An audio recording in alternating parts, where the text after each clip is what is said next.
Hi friends, I hope you are doing well. Yes, நல்ல preparation போயிட்டு இருக்கும் நம்புறேன். TET exam 2025, it's almost nearing. Yes, only 1 week we have. Coming Saturday for TET 1 இருக்கு. Sunday TET 2.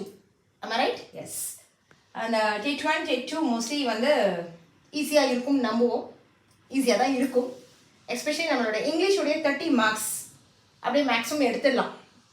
எப்படி எடுக்கலாம், எப்படி பண்ணலாம்? ஜென்ரலாக நம்ம எல்லா டாபிக்ஸும் கவர் பண்ணியிருக்கோம். ஃபார் எக்ஸாம்பிள் கிராமரில் வந்து நம்ம என்ன எக்ஸ்பெக்டட் டாபிக்ஸ் இருக்குது அப்படின்னு பார்த்தீங்கன்னா active voice to passive voice, this I dealt கிளாஸில் போட்டிருக்கேன், நீங்கள் பார்க்கலாம்.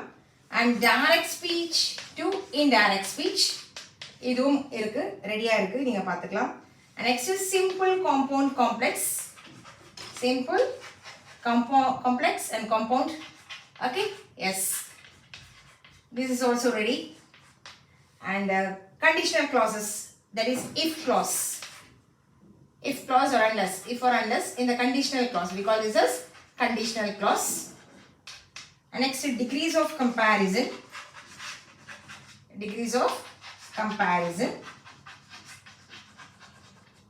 and next, types of sentences.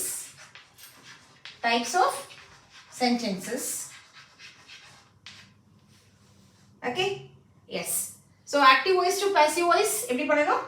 Sentence இருக்கும், சப்ஜெக்ட் verb ஆப்ஜெக்ட் இருக்கும். ஆப்ஜெக்ட் எடுத்து சப்ஜெக்டா போட்டுட்டு சப்ஜெக்டா ஆப்ஜெக்டா மாற்றும் போது டென்ஸ் வந்து மாறக்கூடாது, அங்கே இருக்கிற டென்ஸ் அப்படியே இருக்கணும். verb மட்டும் செக் பண்ணிக்கோங்க, அதுக்கேற்ற மாதிரி கூட ஒரு பாசிவ் ஃபார்மாக மாற்றதுனால பாஸ்ட் பார்ட்டிசிபல் வேர்டு யூஸ் பண்ணி will change that. Direct speech to indirect speech பண்ணும்போது 5 விஷயம் ஞாபகம் வச்சுக்கணும். ரிப்போர்ட்டிங் verb செக் பண்ணணும், கமாஸ் இன்வெர்டட் கமாஸ் எடுத்துடணும்,